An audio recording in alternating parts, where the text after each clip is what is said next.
BCom और diploma in information systems audit कर चुकी सीए सुरभि गोयल जी टैली, एफए, एसएपी और फिनिकल में दक्ष हैं।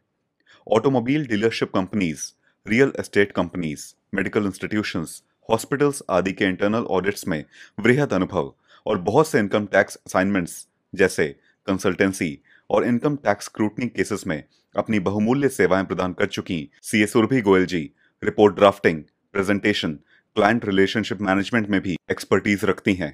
कंसल्टेंट की भूमिका का निर्वहन कर रही सीए सुरभि गोयल जी का बिजनेस पाठशाला में एक्सपर्ट के तौर पर हम स्वागत करते हैं।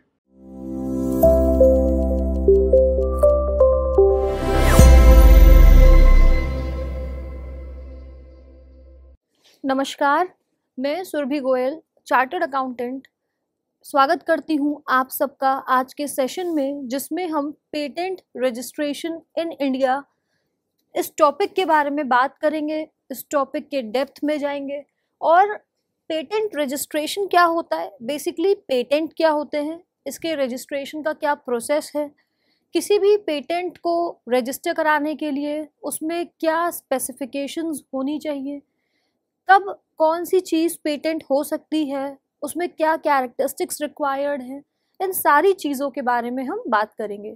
तो आज का जो टॉपिक है, जिस पे आज का सेशन है, वो है patent registration in India, process, term and rights of patentee. सबसे पहले हम ये जान लें कि पेटेंट क्या होता है। पेटेंट बेसिकली एक इंटैंजिबल एसेट है, ऐसा एसेट है जिसको हम छू नहीं सकते, जिसको हम सिर्फ महसूस कर सकते हैं, जो कागज़ों पर होता है, दिखता नहीं है कि हाँ ये पेटेंट है, ऐसा नहीं दिखता है। तो बेसिकली पेटेंट एक राइट है। जब कोई इंडिविजुअल कोई ऐसी इनोवेशन करता है, कुछ ऐसा खोज लेता है, ढूंढ लेता है, बना लेता है जो कि नया है, जो अभी तक बनाया नहीं गया है, जो कि ऑब्वियस नहीं है, कॉमन नहीं है, जब कुछ ऐसा इनोवेट हो जाता है तो उस चीज़ को पेटेंट कर लिया जाता है, पेटेंट के लिए अप्लाई किया जाता है। पेटेंट करने का मतलब कि उसको एक लीगल रिकॉर्ड्स में अप्लाई करें कि ये मैंने खोजा है, मैंने बनाया है, इसका जो सोल राइट है वो मेरे पास है। अगर कोई इसको यूज़ करना चाहता है तो वो मेरे से परमिशन ले। इस तरह के राइट को पेटेंट बोलते हैं। ये एक इंटैंजिबल एसेट है, ऐसा एसेट, ऐसा वेल्थ जिसको देखा नहीं जा सकता बट ऑब्वियसली महसूस किया जा सकता है, फील किया जा सकता है एंड इसको अप्लाई किया जा सकता है, इससे प्रॉफिट्स अर्न किए जा सकते हैं। तो पेटेंट बेसिकली एक इंटैंजिबल एसेट है जो कि in the form of right है। When you invent something new, when you invent something which was not existing, which is not common. So let us start with today's session. सबसे पहले हम देखते हैं कि पेटेंट क्या है। What is patent? Patent is to confer upon patentee. पेटेंटी कौन है? जिसने उस चीज़ को बनाया है, इन्वेंट किया है। तो पेटेंटी, जैसे फॉर एग्जाम्पल अगर मैंने कोई फॉर्मूला बना दिया जिससे मुझे पता है कि आगे चल कर के अगर हम इस प्रोडक्ट को बनाएंगे और सेल करेंगे तो एक नया प्रोडक्ट है, इसकी मार्केट में डिमांड है, ये लोगों को पसंद आएगा, और सेम चीज़ कोई और कॉपी ना कर ले मेरी परमिशन के बिना, मुझे बिना उसकी फ़ीस दिए, रॉयल्टी दिए, बिना मुझसे परचेज़ किए, तो मैंने उस चीज़ को पेटेंट करा लिया। तो ऐसे केस में पेटेंटी मैं हो जाऊंगी। A patent is to confer upon the patentee the following rights. Patentee को क्या राइट्स मिल जाते हैं जब कोई चीज़ पेटेंट हो जाती है? Where the subject matter of the patent is the product, exclusive right to prevent third parties other than me, कोई और उसको यूज़ ना कर पाए, कोई और उसको सेल ना कर पाए, बना ना पाए, मैन्युफैक्चर ना कर पाए, राइट टू यूज़ किसी और के पास ना रह जाए, जब तक वो पेटेंटी से उसका राइट नहीं लेता है, उसकी फीस नहीं पे करता है, उसको रॉयल्टी नहीं पे करता है। तो patent is basically a right, exclusive right to prevent third parties who do not have their consent from the act of making, using, offering for sale, selling or importing for those purposes that are produced in India. Patent एक basically intellectual property right है. Intellectual property right मतलब it is obviously a product of intelligence. An intelligent person can invent something new which is not obvious and get it patented. It is an intellectual property right. In terms of patent law, can be defined as something intangible in nature that is framed out of somebody's intellectual knowledge and innovative spirit. This knowledge and spirit has that an individual possesses acts as a source of livelihood. Because जिसने कोई चीज़ अगर बनाई है, किसी ने कोई चीज़ अगर invent करी है, तो वो प्रोडक्ट ही उसका सोर्स है, उसका लाइवलीहुड है. लाइक जो भी पेटेंटी होता है, जिसने अपनी लाइफ का एक मेजर पोर्शन कई सालों तक, जब आप रिसर्च करते हैं, स्टडी करते हैं, एनालाइज करते हैं, ऑब्जर्व करते हैं कि आप किसी भी फील्ड के हों. फॉर एग्जाम्पल, आपको बेवरेजेस बहुत पसंद हैं, आपको ड्रिंक्स बहुत पसंद हैं, आपने कोई एक ख़ास तरह की ड्रिंक बनाई, आपने बहुत सारी ड्रिंक्स टेस्ट करी, उनको कंज्यूम किया, फिर आपको लगा कि इसमें ये कमी है, उसमें इसकी कमी है, हेल्थ कॉन्शियस नहीं है ये ड्रिंक. आपने बहुत सारी चीज़ें ट्राई करी, रिसर्च किया, एनालाइज किया, उसके बाद आपने एक अपना प्रोडक्ट बनाया, एक अपना बेवरेज बनाया जो हेल्थ स्टैंडर्ड्स पे भी खरी उतरती है, टेस्ट वाइज भी काफ़ी सुप्रीम है और अफोर्डेबल भी है, और भी उसमें बहुत सारे कैरेक्टरिस्टिक्स हैं. तो उस ड्रिंक के फॉर्मूले पर सोल राइट आपका है. अगर उस ड्रिंक का फॉर्मूला कोई और कॉपी करके उसको बेचने लगे, तो आपके पास क्या रह जाएगा? आप भी बेच रहे हैं, वो भी बेच रहा है, बहुत सारे कॉम्पिटिटर्स हो गए जिसने आपका फॉर्मूला चोरी करके बेचना शुरू कर दिया. तो इस जगह पर patent comes into play. Patent protect करता है कि जो चीज़ आपने इनोवेट करी, बनाई, इन्वेंट करी, उसका सोल राइट आपके पास रहे, एंड कोई और अगर उसको यूज़ करना चाहता है तो वो आपसे उसका परमिशन ले, उसकी जो भी फीस आप चार्ज करना चाहते हैं आप उससे चार्ज करें, उससे रॉयल्टी लें, उससे एक बार में लाइसेंस दे दें, लाइफ टाइम के लिए अपना पेटेंट सेल कर दें, जैसी पेटेंटी की मर्जी हो वैसा कर लें. The creator of particular invention में earn great wealth.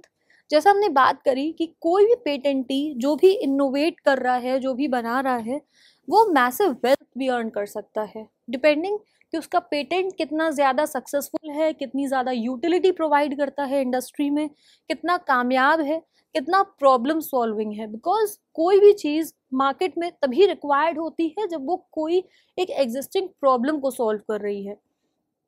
For example, जैसे आज के समय में हम लोग हैं, तो हम सब जानते हैं कि जो रिसोर्सेज हैं, फॉसिल फ्यूल्स हैं, वो कहीं ना कहीं अब ख़त्म होते जा रहे हैं. कोल, पेट्रोलियम, ये सारी चीज़ें. इसीलिए अब हम धीरे धीरे नॉर्मल व्हीकल्स से इलेक्ट्रिक व्हीकल्स की तरफ मूव कर रहे हैं. तो इलेक्ट्रिक व्हीकल्स में भी जैसे एक ऐसी चीज़ हो सकती है कि जब भी आप ब्रेक लगाएं तो उसकी बैटरी ऑटोमेटिकली चार्ज हो. इस तरीके का अगर आपने कोई, मान लीजिए, प्रॉब्लम सॉल्व कर दी कि जब गाड़ी चल रही है उस समय भी उसकी बैटरी चार्ज होती रहे, तो ऐसे में क्या रहेगा कि जो इलेक्ट्रिक व्हीकल की सबसे मेजर शॉर्टकमिंग है कि वो एक लिमिटेड किलोमीटर्स तक ही फंक्शन कर सकती है, विद इन सिटी यूज़ हो सकती है, इंटर सिटीज़ के लिए यूज़ नहीं हो सकती, वो प्रॉब्लम बेसिकली सॉल्व हो जाएगी. तो अगर ऐसी कोई खोज कर लें तो आप इस चीज़ को पेटेंट करा सकते हैं, अपने इस राइट को पेटेंट करा सकते हैं, बिकॉज ये एक नई इनोवेटिव चीज़ है. ऐसा नहीं है कि ये ऑब्वियस है, जो भी इलेक्ट्रिक व्हीकल है सब में ये फंक्शन आता है, सब में ये चीज़ हो रही है. और अगर आप इसको पेटेंट करा लें और अगर ये एक्चुअली प्रॉब्लम सॉल्व कर रही है, एक्चुअली ऐसा हो रहा है, और जो किलोमीटर्स का एक बाउंडेशन है वो कहीं ना कहीं ख़त्म हो रहा है, तो जो इलेक्ट्रिक व्हीकल्स मैन्युफैक्चरिंग कंपनीज़ हैं, आप उनको अपना पेटेंट सेल भी कर सकते हैं. आप उसको शेयर करने के लिए एक रिस्पेक्टिव फीस भी ले सकते हैं, रॉयल्टी ले सकते हैं. आप जिस तरीके से चाहें उस तरीके से कर सकते हैं. तो आपको मॉनेटरी गेन्स अर्न करने में भी बहुत हेल्प करता है पेटेंट. इनोवेटर में also sell his innovation for a considerable amount. जैसे हम बात कर रहे थे कि अगर चाहे जो पेटेंटी है, जो इनोवेटर है, वो अपना पेटेंट बेच भी सकता है या किसी सर्टेन अमाउंट ऑफ फीस को लेकर के उसको कुछ समय के लिए यूज़ करने की परमिशन भी दे सकता है. Therefore, present article discusses why there is a need to register a patent. तो इस इंट्रोडक्शन में हमने ये समझा कि क्यों पेटेंट को रजिस्टर करना ज़रूरी है. हो सकता है कि you are very intelligent, you discover something, you invent something which is of massive use for the public, but आपने उसको रजिस्टर नहीं किया, आपने उसका पेटेंट नहीं कराया एंड आपने उसको जनरली यूं ही शेयर कर दिया, तो आप उससे जो मॉनेटरी बेनिफिट्स फ्लो हो सकते थे उससे वंचित रह जाएंगे। Patent in Indian patent act 1970, जो पेटेंट्स रजिस्टर होते हैं बेसिकली वो इंडियन पेटेंट एक्ट 1970 से गवर्न होते हैं। पेटेंट एक्ट जो डिफाइन करता है पेटेंट को वो है अ patent which is granted for any invention under the provisions of this act. Now for the mayor reading of the above definition it is clear that meaning of patent is not explanatory. इस definition से कुछ explain नहीं होता है कि patent is granted for any invention under the provisions of the act. हमें act पढ़ना पड़ेगा इसके लिए कि पेटेंट बेसिकली कब ग्रांट होता है। कोई भी चीज़ यूं ही पेटेंट के लिए नहीं मिल जाती है कि हाँ ठीक है हमने ये चीज़ कर दी, हमने ये चीज़ खोज दी और इसका पेटेंट हमें मिल गया, नहीं। कोई भी चीज़ पेटेंट कराने के लिए उसमें ज़रूरी है कि उसमें कुछ कैरेक्टरिस्टिक्स ज़रूर हों।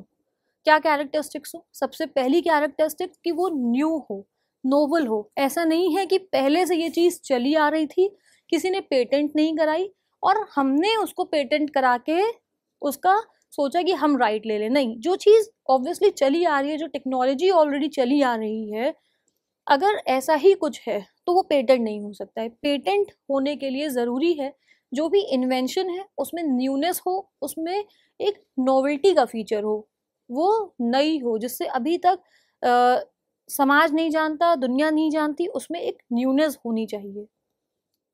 उसी तरीके से जो पेटेंट आप जिस प्रोडक्ट को करा रहे हो, जिस भी यूटिलिटी को करा रहे हो, उसमें यूटिलिटी होनी चाहिए।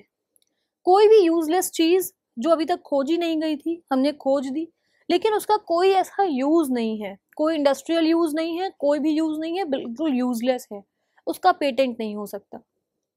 देन इनोवेशन होना चाहिए, नॉन ऑब्वियस होना चाहिए।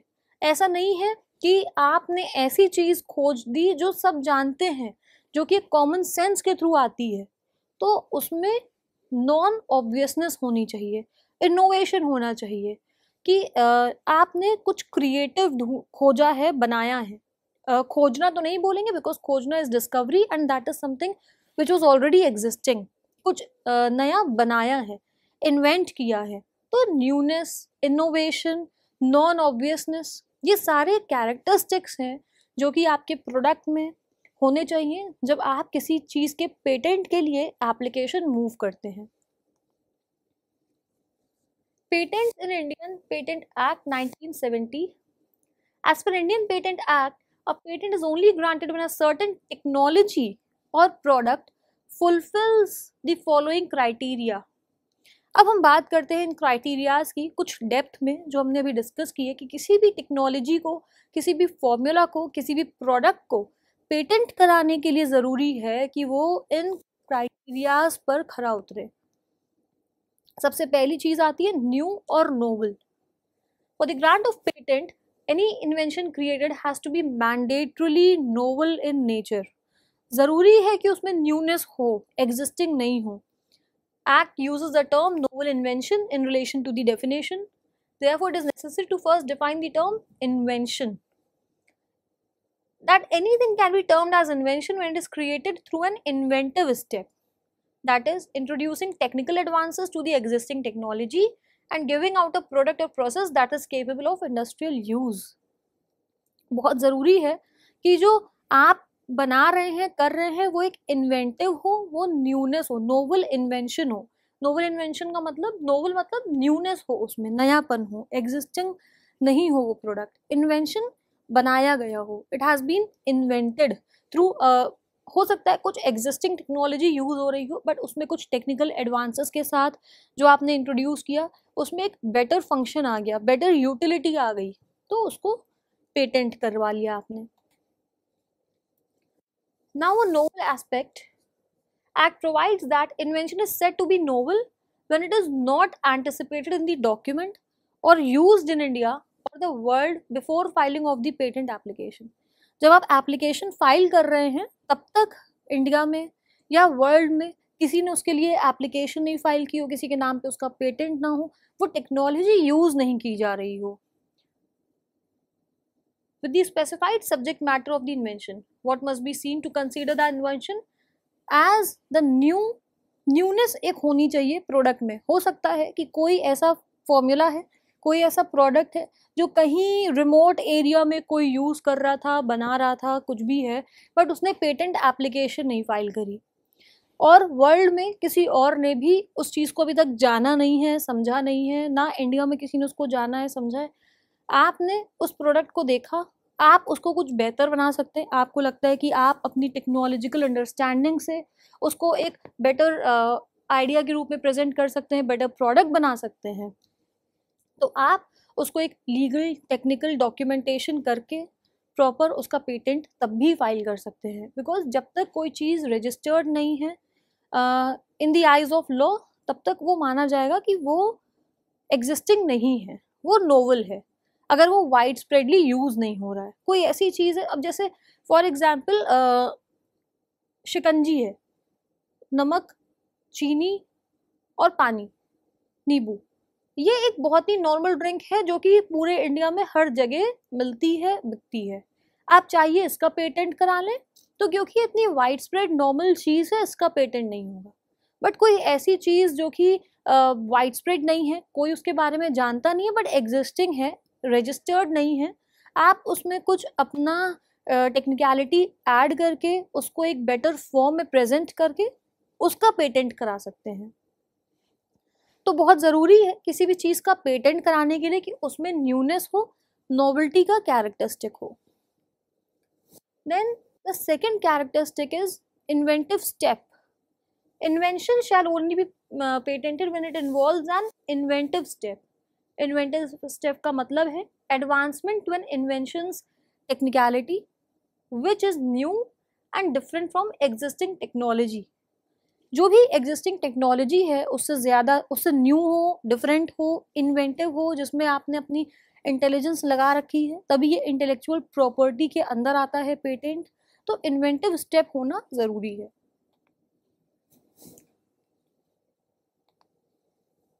देन नॉन ऑब्वियसनेस जैसा हमने बात करी कि पेटेंट रजिस्टर करने के लिए इम्पॉर्टेंट क्राइटेरिया है कि जो आप रजिस्टर करवा रहे हैं जिस प्रोडक्ट को, फॉर्मूले को, वो नॉन ऑब्वियस हो. ऐसा नहीं है कि it is coming from the common sense कि ठीक है, अगर मान लीजिए आप कोई बेवरेज करा रहे हैं पेटेंट, तो बेवरेज को तो लिक्विड होना ही होना है, तो आप उसकी लिक्विड होने पर पेटेंट नहीं करा सकते.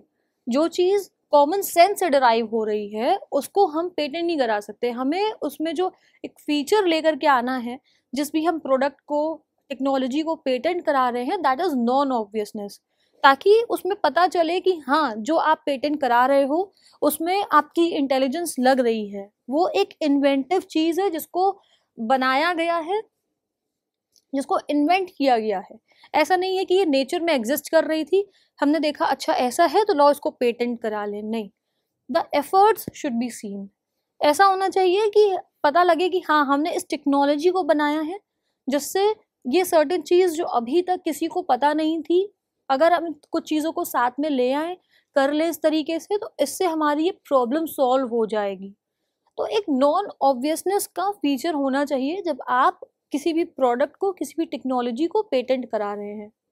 An invention is said to be non-obvious when it is different from existing inventions present in the state of art. For the grant of patent, aspect of newness is not enough.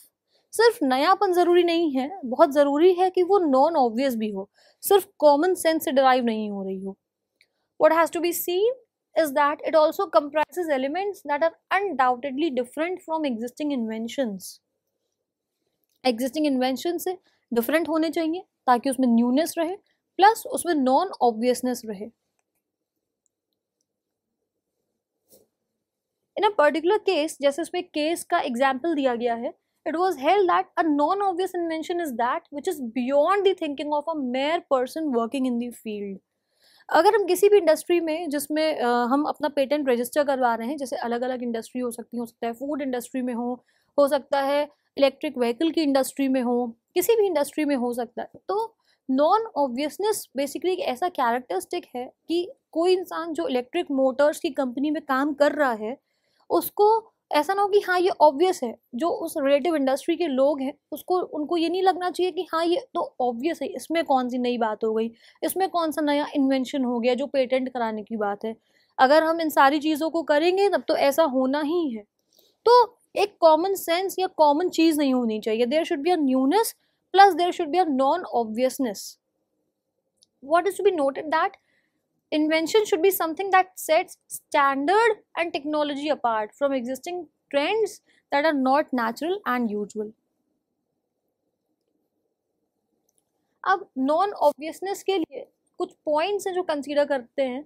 The scope and content of prior art, difference between prior art and claim of the new invention, level of skill दिखना चाहिए कि क्या skill का level उसमें introduce किया गया है, failure of others to solve the problem, ये नॉन ऑब्वियसनेस का एक फीचर है कि लोगों ने उस पर काम करना चाहा बट हुआ नहीं। हमने ऐसी टेक्नोलॉजी इन्वेंट करी कि उससे वो काम हो गया। हम चाह रहे थे कि इलेक्ट्रिक व्हीकल्स में जो किलोमीटर्स की एक रेंज का बैरियर है वो ख़त्म हो जाए, others failed at it.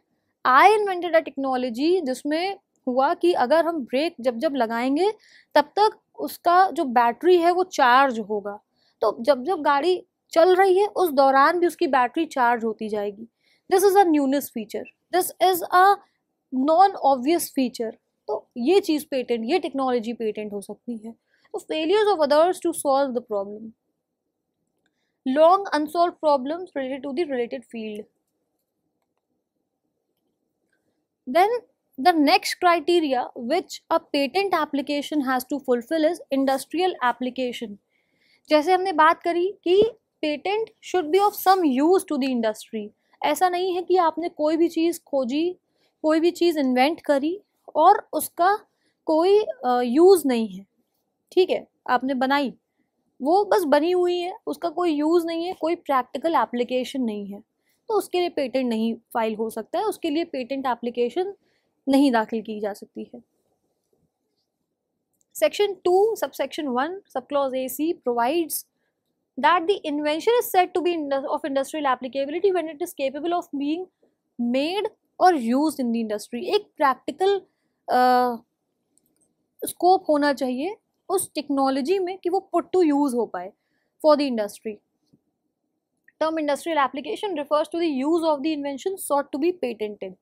The patent office explicitly looks at the uses that the invention would provide in the industry and whether it would truly be of some aid for industrial matters or not.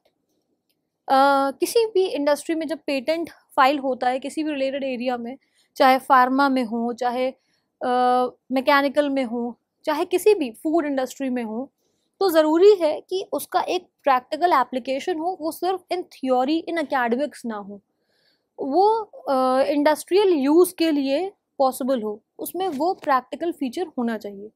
Use of invention is termed the utility of patent.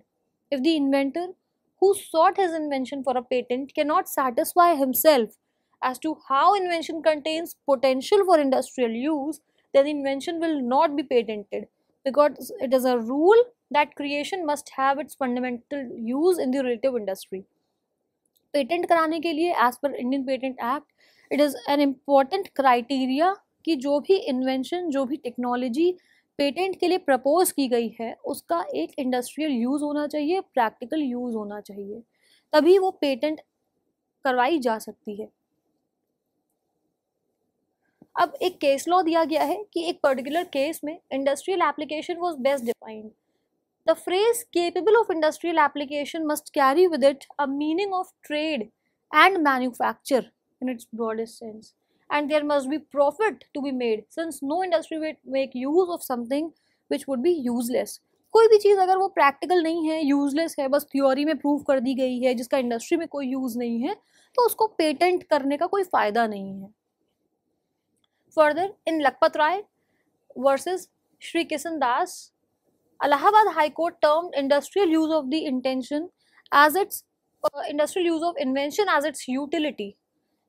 Industrial use हम utility से भी समझ सकते हैं कि एक patent की utility होनी चाहिए, industrial use होना चाहिए, where it was observed that required inventions use, or aid does not necessarily mean improvement, as it means practicability. Utility test is based on whether the invention will do what it is claiming or not.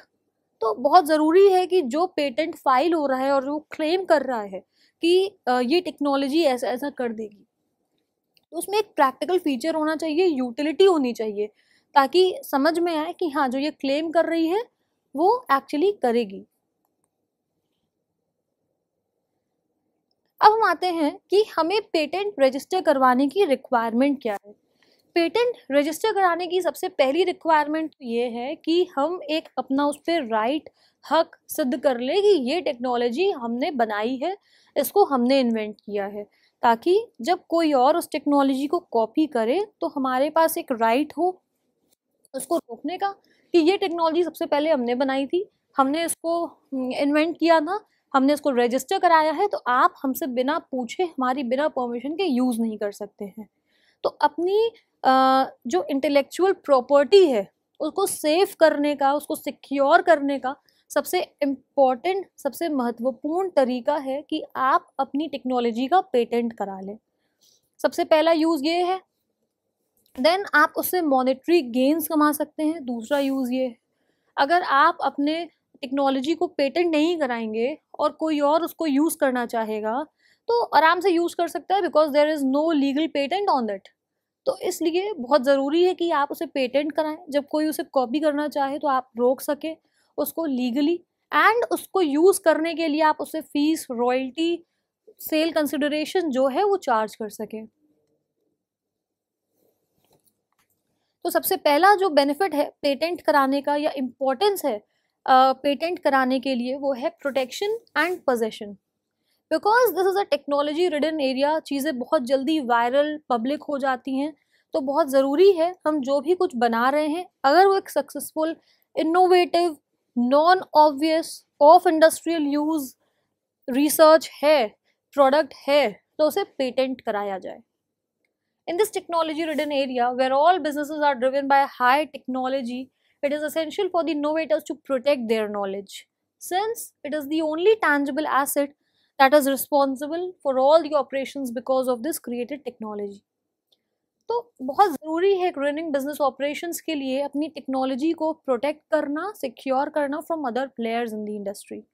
Apart from this, concept of original inventor also comes into play. Obviously अगर कोई technology है जो किसी ने originally बनाई है तो एक ओरिजिनल इन्वेंटर का कॉन्सेप्ट है जो कि इस में आता है, एंड एक जो क्रेडिट वाली बात होती है कि एक ड्यू क्रेडिट मिलना चाहिए टू दी ओरिजिनल इन्वेंटर, वो इससे सिक्योर हो जाता है। Since what a man invents must be his asset, because he is the only one who has invested his sweat, his time, his capital in inventing a particular technology, a particular product. And most importantly, knowledge and skill in the creation of the said invention, because time, sweat, energy बहुतों के पास है, but particular intelligence, particular knowledge कुछ ही के पास है। तो बहुत ज़रूरी है कि ओरिजिनल इन्वेंटर का क्रेडिट लेने के लिए, अपनी टेक्नोलॉजी को जो इन्वेंट किया है उसे सिक्योर करने के लिए पेटेंट कराया जाए अपने प्रोडक्ट को। Unfortunately, in today's time, every other corporation, whether it's small or giant, is indulged in the race to achieve the best that can be achieved by new innovations and ideas. Therefore, in order to protect, it is essential to patent the invention. Then, second important thing कि why you should patent your innovation is monetizing opportunity. जब तक आप legally owner नहीं बनेंगे किसी भी new idea के लिए और आपका आइडिया लीक हो जाए, आपकी टेक्नोलॉजी लीक हो जाए, तो सामने वाला उसको आराम से यूज़ कर सकता है, आप उसे रोक भी नहीं सकते, क्योंकि आपका जो टेक्नोलॉजी था वो पेटेंटेड नहीं था, रजिस्टर्ड नहीं था आपके नाम पे, आप एज दी ओरिजिनल इन्वेंटर उसमें रजिस्टर्ड ही नहीं थे, तो वो आराम से यूज़ करे और आप उसमें कुछ भी नहीं कर सकते। तो अपनी इन्वेंशन को मोनेटाइज करने के लिए ज़रूरी है कि आप उसको पेटेंट करवाएं। मोनेटाइज आप इस तरीके से कर सकते हैं कि आप चाहें तो एक सर्टेन टाइम पीरियड के लिए लाइसेंस प्रोवाइड कर सकते हैं कि आपने सर्टेन टेक्नोलॉजी इन्वेंट करी, आप उसको 3 साल यूज़ करने का ऑन दी सेल्स उसमें फीस चार्ज करेंगे which is known as royalty. तो आप रॉयल्टी के फॉर्म में पैसा कमा सकते हैं कि जितना भी टर्नओवर होगा मुझे उसकी 10%, 15% जो भी है वो रॉयल्टी चाहिए। जनरली फूड इंडस्ट्री में ऐसा होता है। देन आप उसको परमानेंटली सेल भी कर सकते हैं कि आपको लगे कि ठीक है, ऐसी कोई बात नहीं है, मुझे ज़िंदगी भर का इसमें मतलब हमेशा इसमें इन्वॉल्व नहीं रहना है, I want to move ahead and I want a one time gain. तो आप उसको एक मैसिव अमाउंट के लिए सेल भी कर सकते हैं। So that can be another thing कि आप पूरा पूरा अपना पेटेंट ही सेल कर दें किसी और को। तो इस तरीके से आप वन शॉट में काफ़ी ज़्यादा अर्न कर सकते हैं। तो अपने इन्वेंशन को मोनेटाइज करने के लिए, उस पर गेन्स कमाने के लिए इन the form of money, you need to patent your invention. Once the inventor of certain invention acquires its patent, he is open to monetizing it at his will and can earn a handsome amount of wealth. The patent can no doubt be a good source of wealth if handled with due diligence and financial knowledge. Then encourage innovation. Patent जब registration के लिए file होता है और उसमें जो basic formalities हैं वो सारी हो जाती हैं, उसके बाद उसे पेटेंट जर्नल में पब्लिश किया जाता है with all the details. Inventor क्या काम करेगा, क्या टेक्नोलॉजी लग रही है, सारी ही चीज़ें उसमें डिटेल में करी जाती हैं, लिखी जाती हैं इन द पेटेंट जर्नल। तो जो एस्पायरिंग जनरेशन है, एस्पायरिंग लोग हैं जो खुद किसी खोज पे काम कर रहे हैं, कुछ इन्वेंट कर रहे हैं, उन्हें एक इंकरेजमेंट मिलता है, बूस्ट मिलता है by reading it, by coming to know about a certain technology, certain idea, certain innovation. तो बेसिकली पेटेंट रजिस्ट्रेशन इनकरेज करता है इनोवेशन को और एक कॉन्फिडेंस को किसी के भी अंदर जब कोई पेटेंट रजिस्टर कराता है। It is a matter of proud for anyone to get himself with 1, 2 or more patents in his name. Like it is a proud thing to tell anybody कि मेरे नाम पर इतने patents registered हैं, मैं इतने patent का holder हूँ, इतने patent का मालिक हूँ। So it encourages innovation. Since ideas can be taken or can emerge in the mind of other innovators with the knowledge of existing inventions, other aspiring inventors or creators can surely indulge in the practice of learning how to make this invention more advanced, how to make this certain invention more advanced, or how to make another invention complementary to this one that would benefit society for greater level. मान लीजिए certain creation करी गई, innovation करी गई जिसको patent journal में छापा गया, तो जो aspiring inventors हैं वो उससे आइडियाज़ फेच कर सकते हैं कि कैसे इसका और टेक्नोलॉजिकल एडवांसमेंट किया जाए, कैसे इससे हट करके और हम इसी लाइन में कर सकते हैं। तो बहुत सारे हो सकता है फूड फॉर थॉट मिल जाए वहाँ से पेटेंट जर्नल से। तो it acts as a encouragement to the aspiring inventors as well.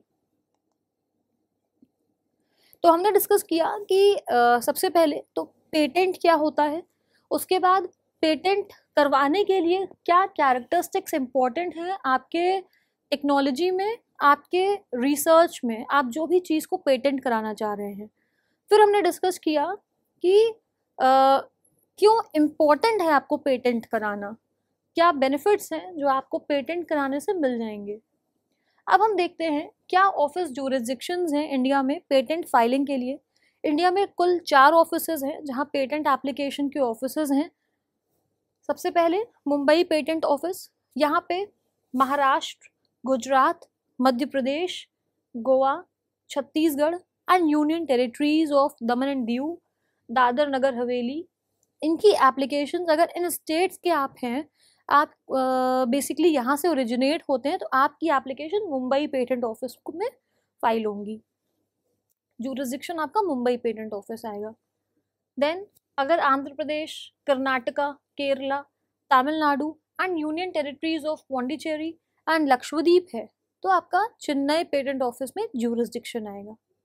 Then अगर आप दिल्ली, हरियाणा, हिमाचल प्रदेश, जम्मू एंड कश्मीर, उत्तर प्रदेश, उत्तराखंड, पंजाब, राजस्थान, उत्तरांचल या यूनियन टेरिटरी ऑफ चंडीगढ़ यहाँ से हैं, यहाँ से ओरिजिनेट करते हैं, तो आपका दिल्ली पेटेंट ऑफिस आएगा।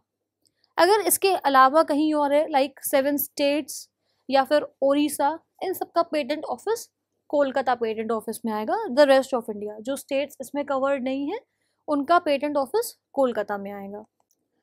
आगे बढ़ते हैं और जानते हैं पेटेंट रजिस्ट्रेशन का प्रोसीजर क्या है, प्रोसेस क्या है। पेटेंट रजिस्ट्रेशन एक ऑनलाइन प्रोसेस है। सबसे पहले आपको ऑनलाइन फॉर्मेलिटीज़ कंप्लीट करनी होंगी और हो सकता है उसके बाद आपको पेटेंट ऑफिस में रिस्पेक्टिव ज्यूरिसडिक्शन में जो भी आपका फॉल करता है वहाँ विजिट करना हो। सबसे पहले आप ई फाइलिंग ऑफ पेटेंट एप्लीकेशंस की वेबसाइट पे जाएंगे, अपना अकाउंट क्रिएट करेंगे और एग्जिस्टिंग पेटेंट्स में सर्च करेंगे कि कहीं जो आप टेक्नोलॉजी प्रोडक्ट पेटेंट कराने के इच्छुक हैं, प्रपोज्ड हैं, वो एग्जिस्ट तो नहीं कर रहा है ऑलरेडी। तो सबसे पहले लॉगिन करना है। Who wants to file patent has to visit the website e filing of patent application and has to create an account there. अपना अकाउंट बनाना है उस वेबसाइट पर। उसके बाद आपको पेटेंट सर्च करनी है। ये एक ऑप्शनल स्टेप है बट ये एक इम्पॉर्टेंट स्टेप है। अगर आप पेटेंट सर्च कर लेते हैं तो आपका अगर पेटेंट ऑलरेडी एग्जिस्ट कर रहा है तो आप बाकी के प्रोसीजर से, पेटेंट की फ़ीस से बच जाएंगे, अननेसेसरी एफर्ट से बच जाएंगे, टाइम वेस्ट करने से बच जाएंगे। तो बेटर है कि आप इस स्टेप को फॉलो करें और अपना पेटेंट सर्च कर लें कि वो एग्जिस्ट तो नहीं कर रहा है। One of the foremost and most important step is to search the technology or invention that one has created to see whether he has created does exist in the state of art. Since for the grant of a patent, one of the requirement is the novelty of the product. Because जैसे हमने आज के session में समझा जाना कि patent register कराने के लिए ज़रूरी है कि उसका जो फॉर्म है एक नोवल तरीके से हो, एक न्यूनेस हो, उसमें नोवेल्टी हो। तो अगर वो ऑलरेडी एग्जिस्ट कर रहा होगा तो आपका पेटेंट रिजेक्ट हो जाएगा, पेटेंट एप्लीकेशन रिजेक्ट हो जाएगी। सबसे पहला स्टेप है पेटेंट सर्च, जो ऑनलाइन प्रोसीजर में सबसे पहला स्टेप फॉल करता है patent search. It can benefit the inventor by allowing him to look for existing technologies, inventions in the public domain. Through this, he could find out what inventions are patented in India and around the world, whereby he can then make a decision regarding his further application with the invention and whether to follow the procedure or not. Because अगर आपको first go में पता चल गया कि आपकी जो technology है वो ऑलरेडी पेटेंटेड है, वो ऑलरेडी एग्जिस्ट करती है, तो फिर आपका कहीं ना कहीं आगे का प्रोसीजर करने का कोई फ़ायदा नहीं है। Through this he escapes from spending unnecessary fees, time and efforts in getting his technology patented. Then section 7 requires true creator to file application for only one invention in the patent office in the prescribed form. In accordance, he has to draft form 1. Form 1 में अपने patent को लेकर के, अपनी technology को लेके, product को लेकर के पूरी टेक्निकल एंड लीगल स्पेसिफिकेशंस देते हुए आपको ये फॉर्म फिल करना है। Patent application drafting refers to drafting of the invention in legal and technical language, wherein the patent agent mentions, अगर आपने कोई एजेंट हायर कर रखा है तो पेटेंट एजेंट, अदरवाइज जो भी पेटेंटी है अगर वो सारा काम खुद कर रहा है तो वो खुद मेंशन करेगा about all the inventions with each and every specification. The motive for the drafting of the patent application is to state how the present invention is to be used. बहुत ज़रूरी है उसमें उसका इंडस्ट्रियल यूज़ बताना, उसकी utility बताना। जैसे हमने समझा था कि एक फीचर ये भी है पेटेंट का कि उसका एक इंडस्ट्रियल यूज़ हो, उसका प्रैक्टिकल यूज़ हो, उसका यूटिलिटी होना ज़रूरी है। Advocate how the invention created is different from others and explain how it can be of industrial application. The most crucial step in patent filing is drafting of patent application. Because patent application ही आगे चल करके आपकी journal में जाएगी, पूरा describe करेगी आपकी खोज को, आपकी इन्वेंशन को जो आपने किया है। तो बहुत ज़रूरी है कि लैंग्वेज करेक्ट हो, अप टू द मार्क हो एंड टेक्निकली लीगली खरी उतरे। Individual has to fill out form 1 provided above to complete the first step. In this step, only form 2 is to be attached, which is called patent specification form. सबसे पहले step में form 2 attach होगा जिसमें patent specifications दी जाती हैं. In this, applicants need to specify provisional or complete specification of the invention, stating description, claims and abstract for the same. पूरा description जाएगा, abstract मतलब एक short form में जाएगा, पूरी जो भी उसकी specification है, लिमिटेड वर्ड्स का क्राइटेरिया रहता है, क्या क्लेम है, वो सारी चीज़ें इसमें दाखिल होंगी. The description of the invention has already been discussed, so let's discuss claims and abstract. Patent claims क्या होते हैं? क्लेम्स सबसे इंपॉर्टेंट पार्ट है पेटेंट का, since they act as a show book. Through patent claim, patentee states the subject matter of the patent, wherein he or she specifies the elements and boundaries of the invention, कि जो भी invention है उसकी क्या boundaries हैं, क्या रेखाएं हैं जिसके अंदर वो काम करती है, क्या उसका स्कोप है, ये सारी चीज़ें पेटेंट क्लेम में डिफाइन होती हैं. After stating the subject matter, the patentee then notifies the patent office of what he sought to protect in the invention through a patent, so that no other individual. मतलब ये कहने का है कि पेटेंटी अपनी एप्लीकेशन में, पेटेंट क्लेम में, मतलब पेटेंट क्लेम का मतलब अगर हम सिंपल लैंग्वेज में समझें तो ये है कि हम जब पेटेंट, पहली चीज़ तो हमने जब अपनी टेक्नोलॉजी कोई भी जो इन्वेंट करी, जो बनाई, हमने उसके बारे में बताया, पूरा डिस्क्राइब किया, फिर हम पेटेंट क्लेम में ये बोलना चाहते हैं कि हम इस टेक्नोलॉजी में क्या प्रोटेक्ट कर रहे हैं, क्या मेरा राइट है जो मैंने बनाया है, जो मेरी यहाँ पे इंटेलेक्चुअल प्रॉपर्टी है, जिसका हम लाइसेंस लेना चाहते हैं, पेटेंट लेना चाहते हैं कि ये मेरे परमिशन के बिना कोई और इसको यूज़ नहीं करेगा. तो पेटेंट क्लेम बेसिकली आपका जो आप पूरी टेक्नोलॉजी जो भी आप डिस्क्राइब कर रहे हैं, बिकॉज आप किसी ना किसी चीज़ के रिलेशन में ही कुछ डेवलप करेंगे, कुछ आउट ऑफ द ब्लू नहीं आ जाएगा एकदम से. तो अगर आपने किसी स्पेसिफिक इंडस्ट्री में, सेक्टर में, एग्जिस्टिंग किसी टेक्नोलॉजी में कोई एडवांसमेंट किया है, तो उस एडवांसमेंट में क्या पर्टिकुलर चीज़ आप प्रोटेक्ट कर रहे हैं, क्या क्लेम कर रहे हैं एज योर राइट. अब हम आते हैं एब्स्ट्रैक्ट पे. जब हम पेटेंट एप्लीकेशन सबमिट करते हैं तो उसके साथ ही हमें पेटेंट का एब्स्ट्रैक्ट भी सबमिट करना होता है. जैसे हमने क्लेम समझा कि पेटेंट क्लेम क्या है, हम उस पर्टिकुलर चीज़ में क्या क्लेम कर रहे हैं as our right, as our intellectual property, हमें एक एब्स्ट्रैक्ट भी सबमिट करना होता है. एब्स्ट्रैक्ट सबमिट करने का मतलब हो गया कि हम पेटेंट को एक उसकी जो स्पेसिफिकेशंस हैं उसको हम लिमिटेड वर्ड्स में एक समरी फॉर्म में सबमिट करें, ताकि अगर हमें एक एट अ ग्लांस कोई चीज़ देखनी है, हम पूरा डिस्क्रिप्शन 10 पन्नों का ना पढ़ के 150 वर्ड्स में समझ जाएं कि क्या इसकी स्पेसिफिकेशंस हैं, किस चीज़ के लिए ये पेटेंट एप्लीकेशन है, एक short summary type of thing.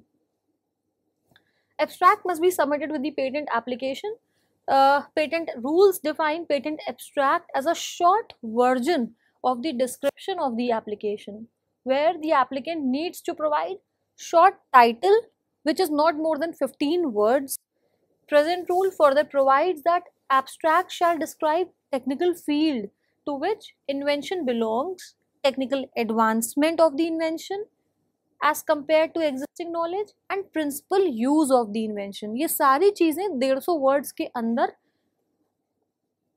in not more than 150 words. In simple terms, abstract, it is said to consist of a few words about the patent, subject matter, as to what new technological advancement or technology the invention will introduce into the industry with the use of the same. कहने का ये मतलब है कि patent abstract में आपको एक summary form में इन लिमिटेड वर्ड्स जो भी टेक्नोलॉजिकल एडवांसमेंट्स प्रपोज की जा रही हैं through a patent which is propose to be registered, ये सारी चीज़ें उसमें बतानी है. Drawing and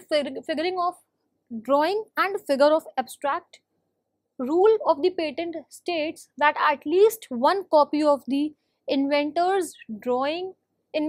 drawing should be attached to the patent application.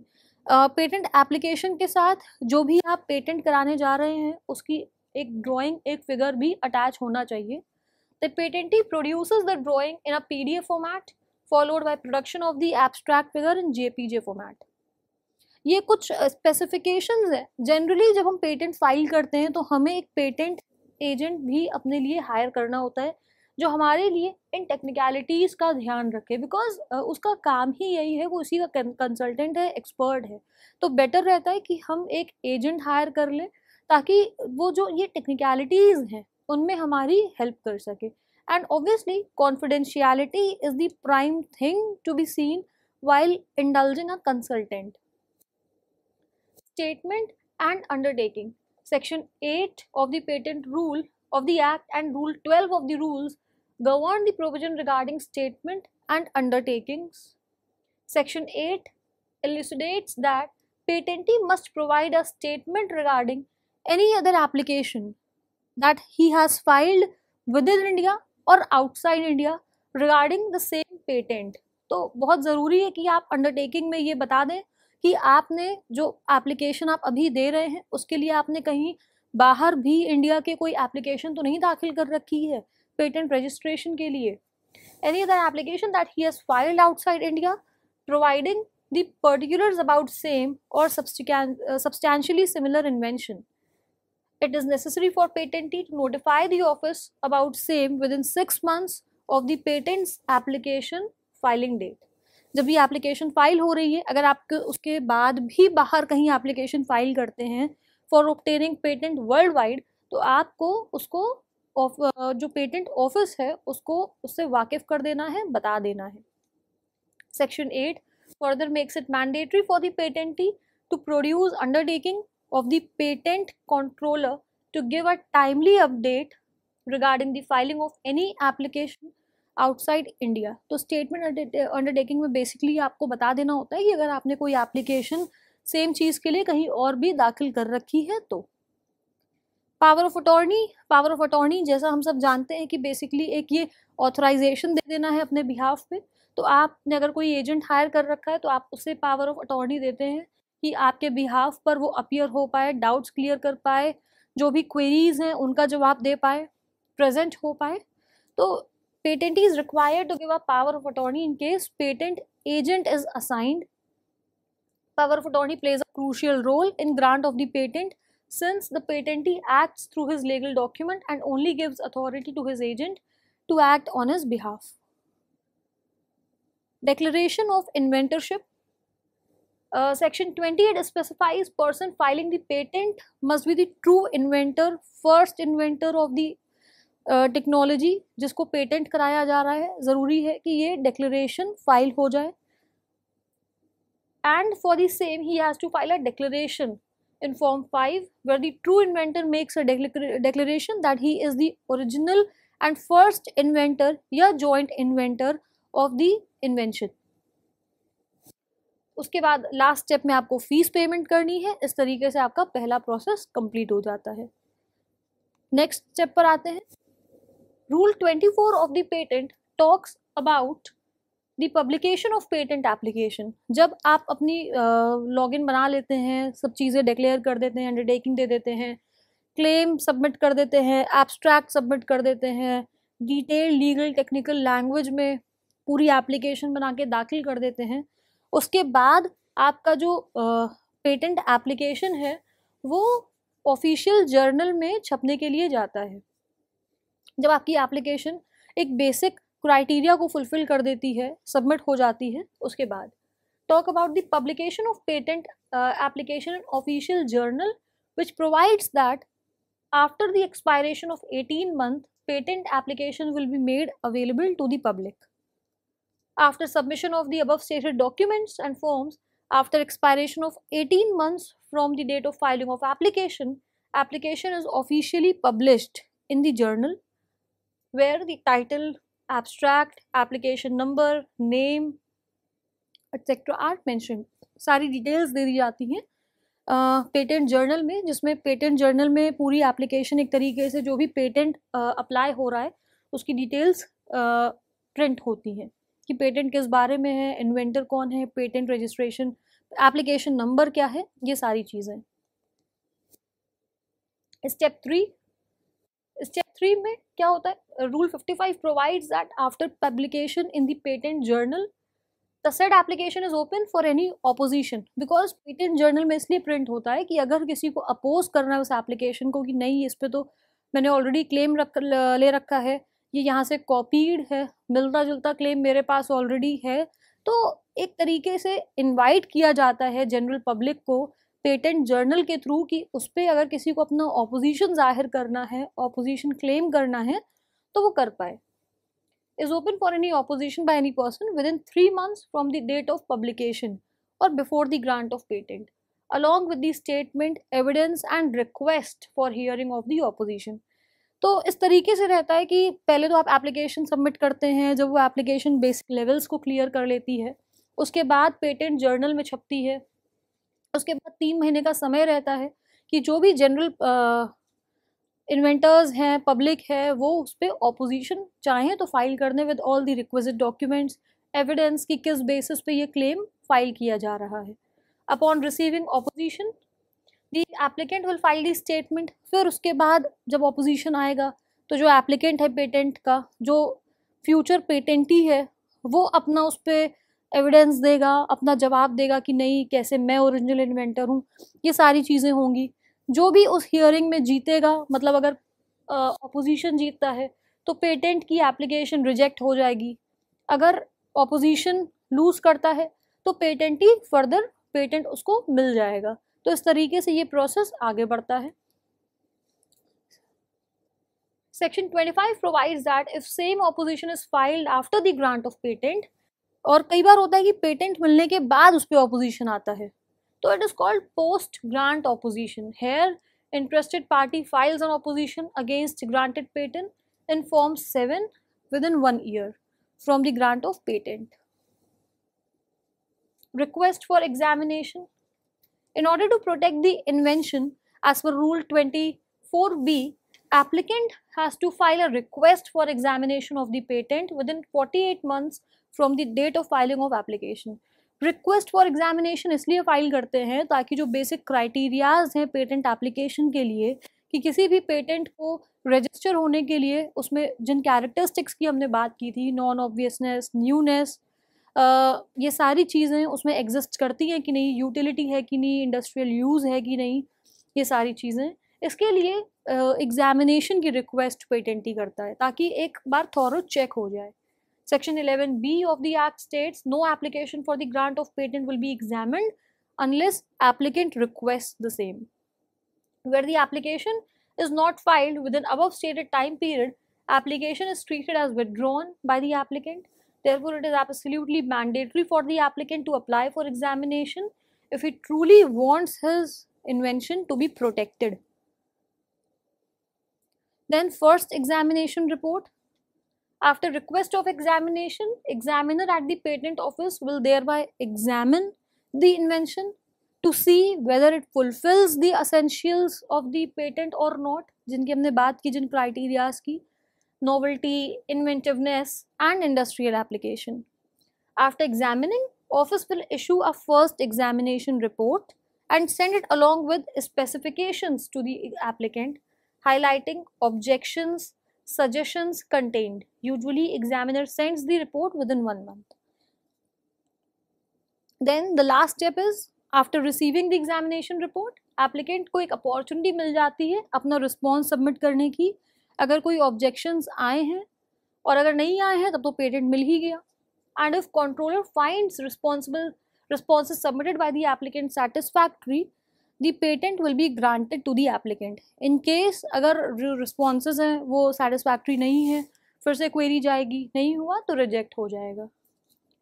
तो इस तरीके से पेटेंट का ऑनलाइन प्रोसीजर है, इसमें आपको ऑनलाइन पूरी चीज़ें करनी है, बट एक बेटर चीज़ रहती है कि आप एजेंट हायर कर लें, वो आपको टेक्निकलिटीज़ के थ्रू गाइड कर सकता है। पेटेंट ऑफिस भी विजिट करना पड़ता है while you are registering for a patent, and it is not a short span period of time process. It takes time, it takes months and years to get a patent registered. So finally हम आज के session के and पर आ गए हैं, जिसमें हमने patent के बारे में जाना, उसके प्रोसेस के बारे में जाना। प्रोसेस के बारे में, क्योंकि ये एक प्रोसेस काफ़ी टेक्निकल है, काफ़ी डीप है। तो इसको हम लोगों ने, जैसे हमारा जो सेशन है वो एंटरप्रेन्योर्स के लिए रहता है कि अगर आपने कोई ऐसी इन्वेंशन करी, खोज करी जिसको आपको पेटेंट कराना है, इसके बारे में जागरूक करना था। क्या इम्पोर्टेंस है अपने इन्वेंशन की, पेटेंट कराने की, इसके बारे में समझा। क्या कैरेक्टरिस्टिक्स इम्पॉर्टेंट हैं जब आप कोई टेक्नोलॉजी पेटेंट कराने जा रहे हैं, ताकि आप एक बार प्राइमा फेसाई चेक कर सकें कि आपकी टेक्नोलॉजी पेटेंट रजिस्ट्रेशन करने के लिए खरी उतरेगी कि नहीं। क्या एक प्रोसेस है, इसके बारे में हमने एक आइडिया लिया। तो उम्मीद करते हैं आज का सेशन आपको पसंद आया होगा, आपके लिए इन्फॉर्मेटिव रहा होगा। इन केस आपको कोई क्वेरीज हैं, कोई सवाल हैं, तो आप हमसे हमारे जूम सेशन में जुड़ सकते हैं और हमसे अपने सवाल पूछ सकते हैं। Thank you very much.